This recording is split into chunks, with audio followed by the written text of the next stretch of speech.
ដែនឈប់ទៅប្រហារជីវិតមនុស្សអាក្រក់ទៀតបានទេបងមិនទៅធ្វើចឹងទេ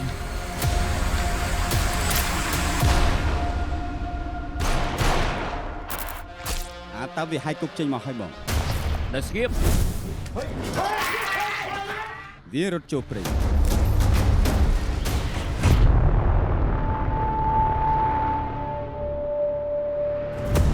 យើងនឹងនាំផ្លូវពួកឯងទៅតែយើងមិនចង្អុលមិននិយាយបងដេនរឿងផ្សេងខ្លាចទៅលើវាសនាពួកឯង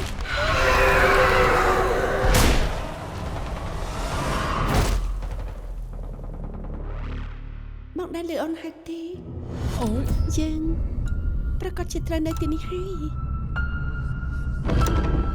ឆាប់តាំងស្ទេឡាគិតមើលថាមិនបានជាឯងមកនៅទីនេះ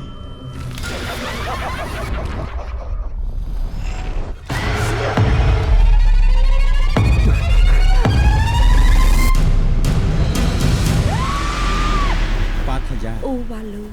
ឬក៏បងចាំបញ្ចប់រឿងនៅទីនេះយើងជួថាមនុស្សបាត់តាអស់ហើយ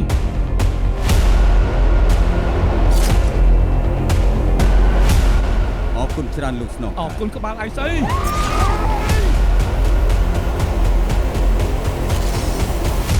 ស្លាប់ទៅ